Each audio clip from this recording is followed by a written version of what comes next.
Greetings, my name is Straz, and welcome to another episode of Amateur Hour. Today we're going to be looking at a game that Josheb and I casted from Chair League this past Monday. As we join in, you can see that the red team has a sizable lead over the blue team. The red team is about to hit level 20, in addition, they're about 2 levels ahead of the blue team, so it's not even close, it's not even like this is in contention. Up until this point, the blue team has been on the back foot the entire game. They haven't had a chance to come back, they haven't had any real opportunities to make any kind of big plays, they've just kind of been sitting in the passenger seat as the red team has been driving them along. Since the red team is up here, the blue team can't really stop this turn-in. They just kind of have to just let it happen. They know that's what's going on, they don't see the red team anywhere, and they know they couldn't be going for a boss right now, and so they're just confident they're getting a turn-in. Now really, the blue team should be soaking heavily right now, but instead they're grouping up to try and challenge the red team, which isn't the best idea. Murden's going to land a stun on Raynor, and the rest of his team is going to come swooping in to get as much damage as possible on him. The exception is going to be Tassadar, who's currently chasing Zagara, and is about to make, well, this wonderful, beautiful play. So I don't usually do this on Amateur Hour or the Monday Melee when I happen to be doing that, but I just have to point this out.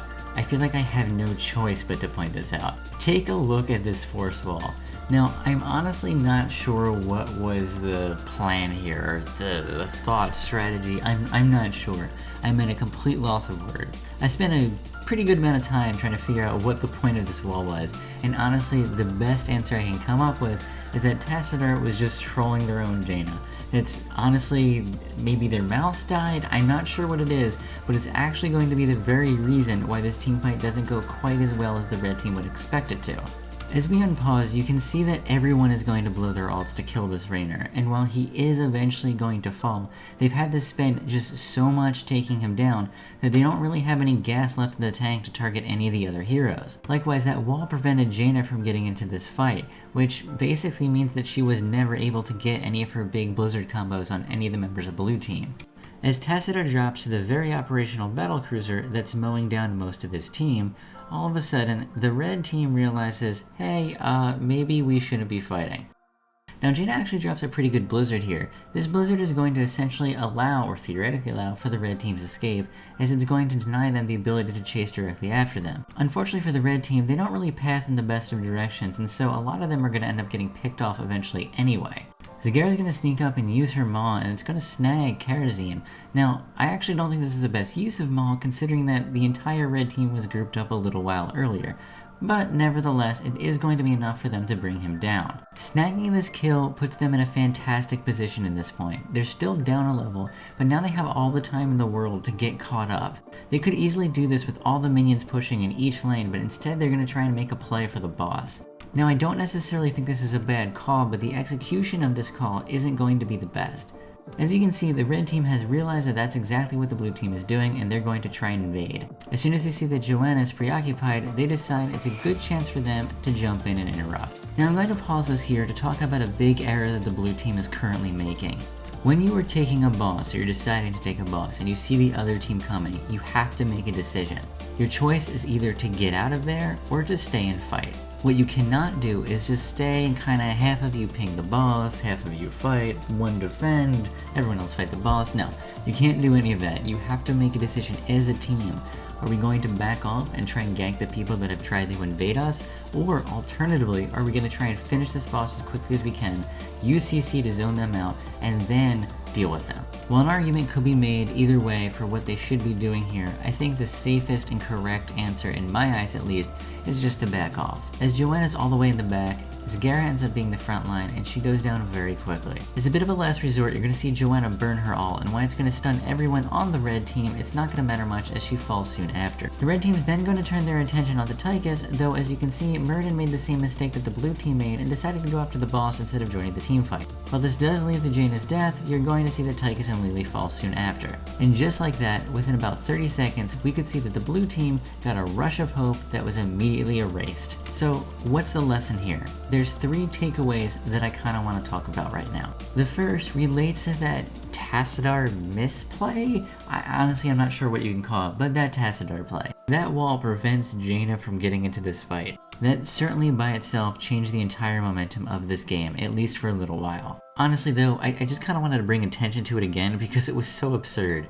I honestly don't know what was going on here. Honestly, it was so ridiculous that I had to include it in this clip. I couldn't edit it out. So I guess that means the first takeaway is don't have trolls as teammates. On to more serious takeaways though. So here's the thing. Bosses are really important in Heroes of the Storm, but they're probably not as important as you think. Bosses are there to help push an advantage or alternatively act as a distraction so you can do something else. If you just capture a boss though and send it on its way and you do nothing with it, it's kind of pointless. Likewise, there's sometimes things you can do that are more productive than taking a boss. Here, I would have liked to see the blue team actually just go for the turn-in and clear some waves. Well yeah, the boss would have made a difference. I think by going for the turn-in and then clearing the waves, or clearing the waves and then going for the turn-in, not only would they have gotten level 20 and would have been able to fight on an even keel, but even after doing all that, they probably still would have a 4v5 advantage, which would allow them to maybe take some of the smaller mercenary camps on the map. Finally, I want to talk about committing to an objective. This doesn't mean go for every objective on the map or anything like that. What it does mean though, is if your team decides to do something, then you need to be doing it as a team. One of the reasons that the blue team gets picked apart here is because the team doesn't really have any solid direction. While Tychus and Joanna decide to keep fighting the boss, Lily and Zagara decide to jump in and try and fight Muradin, Thrall, and Jaina. Effectively, this just turns things into a 3v2 against the blue team. Had the entirety of the blue team turned around when they needed to and just annihilated and just wiped out the red team, it would have went completely different. But that's not what happened. Instead, they decided to just kind of split and you guys take the boss and we'll take care of this. But that's not how Heroes of the Storm works. You have to commit. At the same time, realize that committing can mean that everyone runs away too. It's just that when you make a choice, your whole team needs to do that thing. And yes, obviously, I realize that some of you play Hero League or Quick Match, and you're probably saying to yourself, or probably honestly laughing to yourself, about how that is never going to happen.